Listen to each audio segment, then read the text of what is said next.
दोस्तों, सुख और दुख, प्रसन्नता और उदासीपन अपने और आपके कर्मों के ही फल हैं, जो कभी न कभी आपके द्वारा किए हुए हैं। इस जन्म में नहीं तो पिछले जन्म में यह कर्मभोग व्यक्ति को करना ही पड़ता है और यही जीवन है। ऐसा नहीं है कि जिसके पास बहुत पैसा है वह सुखी है, ऐसा भी नहीं है कि जिसके अधिक बेटे हो वह सुखी है। आइए जानते हैं इन सभी बातों को एक छोटी सी कहानी से। बड़े ध्यान से सुनना, बड़ी अच्छी और मार्मिक कहानी है।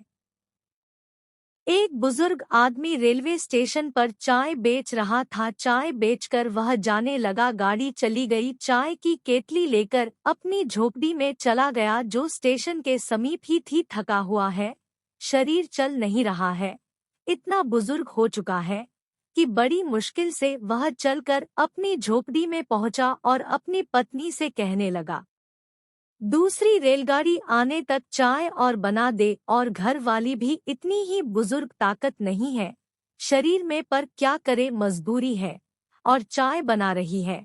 और वो बैठे बैठे सोचते हुए कहता है कि काश भगवान ने हमें कोई औलाद दी होती तो आज ये दिन न देखना पड़ता। भगवान ने हमें औलाद दी होती तो वो कमाकर खिलाते। हमें इतने बुढ़ापे में भी काम करना पड़ रहा है, यह सब नहीं करना पड़ता। यह बात सुनकर घरवाली के भी आंखों में आंसू आ जाते हैं, पर वह क्या करे। वह यह बात अनसुना सा करते हुए चाय बनाकर केतली भरकर अपने बुजुर्ग पति को दे देती है और केतली भरकर वह फिर स्टेशन की ओर चला जाता है। सुबह से लेकर दोपहर हो गई। वो क्या देखता है कि एक बुजुर्ग दंपति बैठे हैं बेंच पर काफी लंबे समय से और थोड़े निराश से। कोई भी गाड़ी रुकती है तो उनकी नजरों ऐसे घूमती जैसे किसी तलाश में हो, जैसे कुछ खो गया हो। लेकिन गाड़ी रवाना होती है तो फिर आंखों में वही निराशा।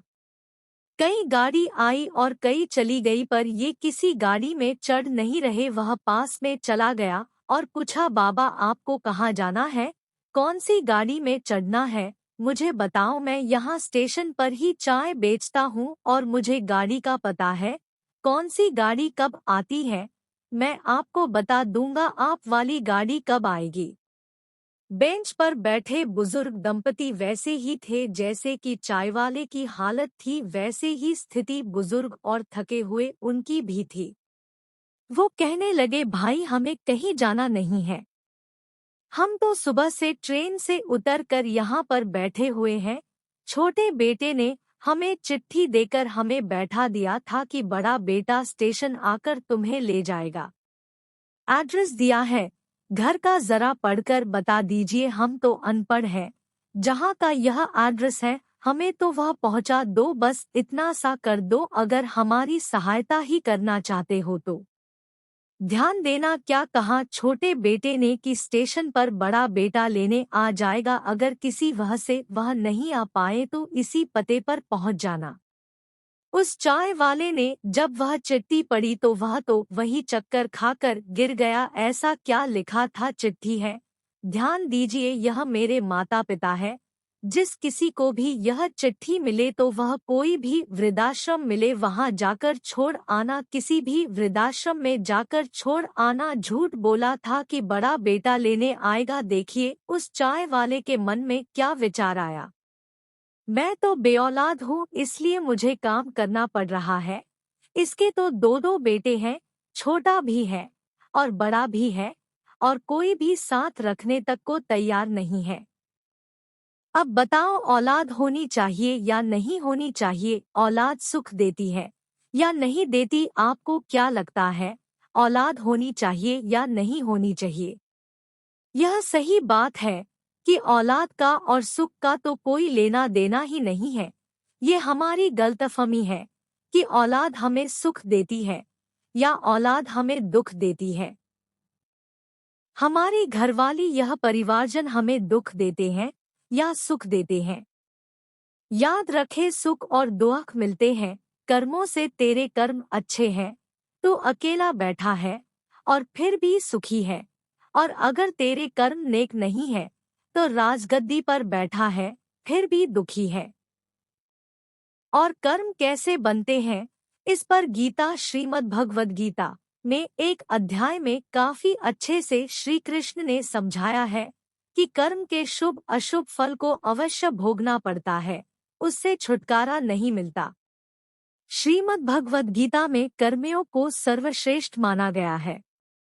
गृहस्थ और कर्मठ व्यक्ति के लिए यह योग अधिक उपयुक्त है। हम में से प्रत्येक किसी न किसी कार्य में लगा हुआ है, पर हम में से अधिकांश अपनी शक्तियों का अधिकतर भाग व्यर्थ खो देते हैं, क्योंकि हम कर्म के रहस्य को नहीं जानते।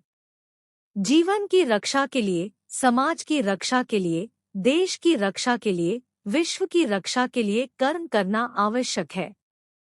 किंतु यह भी एक सत्य है कि दुख की उत्पत्ति कर्म से ही होती है।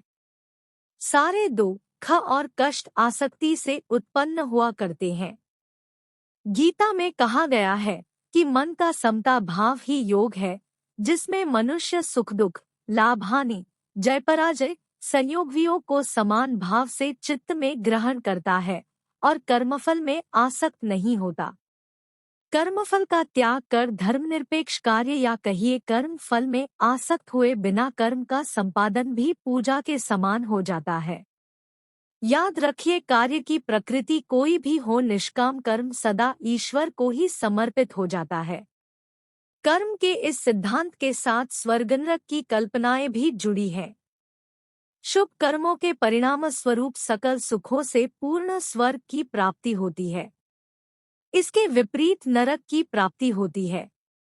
यहाँ मेरा मतलब ऐसा बिल्कुल भी नहीं है कि उस बुजुर्ग के बेटे उसके साथ गलत नहीं कर रहे, बिल्कुल गलत कर रहे हैं, और धर्म कभी भी इसे नहीं स्वीकारता। जैसे मैंने ऊपर कहा है कि व्यक्ति को उसके कर्म के अनुसार ही कर्मफल भोगने होते हैं, उसकी औलादे भी इस अधर्म का परिणाम भोगेगी, यह निश्चित है। और यह सब परम पिता परमेश्वर के अधीन है कि उसे यह सब कब भुगतना है। दोस्तों, कैसी लगी कहानी? इस बारे में हमें अपने विचार नीचे कमेंट्स के माध्यम से अवश्य दें। लाइक एंड सब्सक्राइब करें।